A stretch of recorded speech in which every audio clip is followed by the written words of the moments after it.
Ce que nous allons vivre dans les prochains mois sera tout simplement exceptionnel. Je pense que nous ne sommes vraiment pas prêts pour ce qu'il va arriver. Le marché des crypto-monnaies a franchi la barre des 2000 milliards de dollars de capitalisation, une somme colossale. Pour vous donner une idée, des géants comme Amazon valent 1810 000 milliards de dollars et Apple 2700 000 milliards de dollars. Et en pleine période de bull run, rien de surprenant de voir le marché des crypto-monnaies dépasser de telles entreprises de grande envergure. Bitcoin surpasse tous ses précédents records historiques, mais cela était prévisible. Pourquoi? Tout simplement parce qu'il suit des cycles. Le halving approche rapidement et en avril 2024, cela marquera une nouvelle étape dans l'histoire du Bitcoin. La récompense pour chaque bloc miné sera réduite à 3,125 Bitcoin, rendant le Bitcoin encore plus rare qu'il ne l'est aujourd'hui. Avec l'arrivée des institutions et de nouveaux venus dans le monde de la crypto-monnaie, je vous laisse imaginer ce qui va se passer. Sachant que seulement un Français sur 10 détient des crypto-monnaies, ce qui montre que nous sommes vraiment au tout début. Quant aux altcoins, elles profiteront bien évidemment de la hausse du Bitcoin et dans cette vidéo, je vais répondre aux questions que vous vous posez actuellement sur le bull run et sur la manière de gérer et de contrôler l'euphorie. Et je t'explique pourquoi le Bitcoin et l'Ethereum continuent de grimper et pourquoi cela ne s'arrêtera pas d'aussitôt.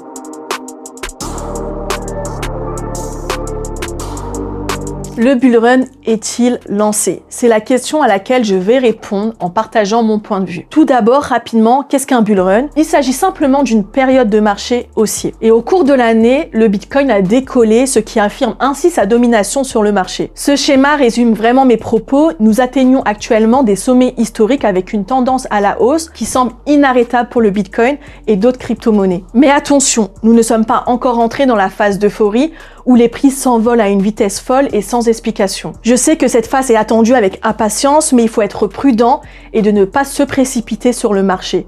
Et en ce moment, nous ne sommes pas encore dans cette phase d'euphorie. Alors à la question suivante, sommes-nous sur le point d'y rentrer? Les indicateurs suggèrent que ce n'est pas le cas. Même si le Bitcoin bat tous ses records, le sentiment général autour de celui-ci n'est pas aussi enthousiaste que lors des phases d'euphorie précédentes. Les prix augmentent de manière progressive avec quelques corrections en cours de route. J'ai personnellement réalisé des gains importants, mais à ce stade du marché, cela semble être normal. Et le meilleur reste à venir. Donc oui, le bull run est bien en cours, mais nous n'avons pas encore atteint la phase parabolique.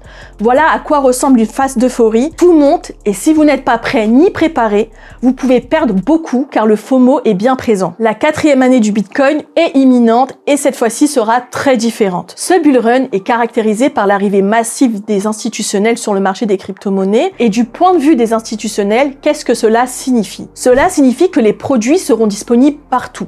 Plus seulement un domaine réservé aux initiés ou aux passionnés de technologie, il ne s'agira plus simplement de posséder des jetons pour s'enrichir de manière individuelle, chacun de notre côté, mais plutôt d'une intégration généralisée dans le monde financier, ce qui rend la possession de crypto-monnaies plus courante et banale. La dernière fois, aucun pays n'a adopté le Bitcoin, il n'y avait pas d'ETF Bitcoin permettant aux grandes institutions d'investir dans la crypto-monnaie et l'intérêt des particuliers pour le Bitcoin était bien moins élevé que celui que nous connaissons aujourd'hui. La demande de Bitcoin augmente rapidement alors que l'offre disponible sur les bourses diminue rapidement.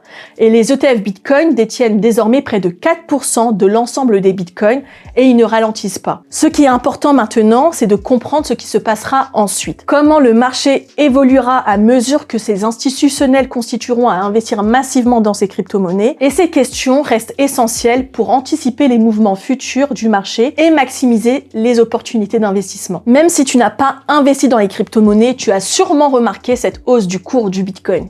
La demande dépasse désormais largement l'offre sur le marché, ce qui entraîne un rééquilibrage des prix. Actuellement, il y a une demande croissante pour le Bitcoin, mais une offre limitée. Sur les 21 millions de Bitcoin qui peuvent exister, environ 19 millions ont été extraits.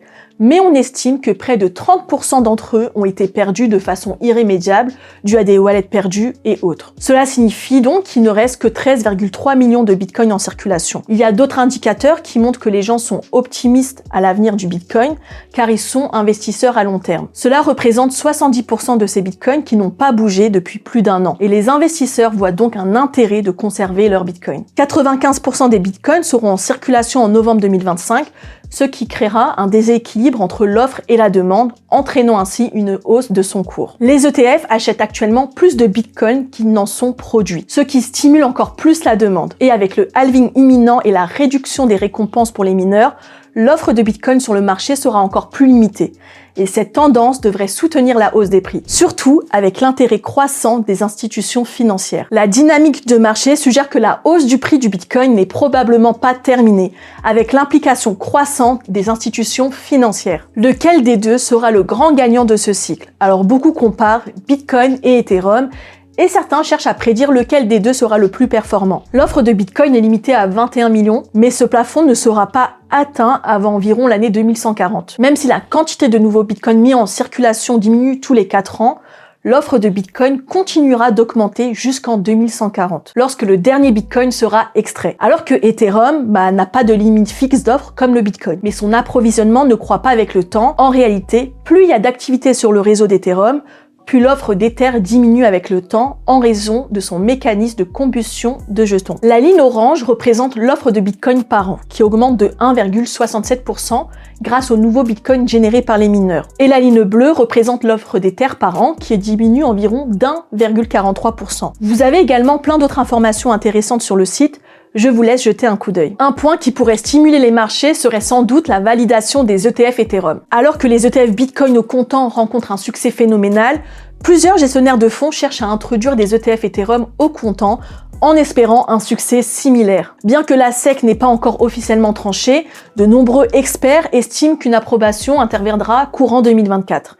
Et des personnalités reconnues pensent que ce n'est plus qu'une question de mois avant de voir l'arrivée des ETF Ethereum. La prochaine date clé est en mai 2024. D'autres géants de l'investissement tels que Fidelity, Invesco et Galaxy Digital attendent également dans les coulisses, espérant obtenir le feu vert de la SEC pour leur propre ETF Ethereum. Eh bien, il faudra attendre le mois de mai pour avoir la réponse. La SEC devait donner une réponse à BlackRock ce 10 mars, mais le régulateur financier américain a déclaré d'avoir besoin d'un délai plus long pour prendre des mesures. Les deux connaissent à chaque cycle un point bas suivi d'un point haut. 69 000 $ pour le Bitcoin et 4 800 $ pour Ethereum ont été les points hauts touchés pendant le précédent cycle. À chaque cycle, les deux nous surprennent. Il ne serait pas étonnant de voir un rallye haussier après avoir atteint les 100 000 $ pour le Bitcoin pour se stabiliser entre 100 000 et 140 000 $. En ce qui concerne Ethereum, un prix entre 8 000 et 15 000 $ serait envisageable pour ce cycle. Un conseil pour les nouveaux investisseurs est de ne pas laisser les émotions influencer vos décisions d'investissement. Lorsque le marché est hypé, spéculatif et excitant, ce n'est peut-être pas le moment d'acheter, mais plutôt de conserver ses positions. Suivez votre plan initial et adoptez une perspective à long terme.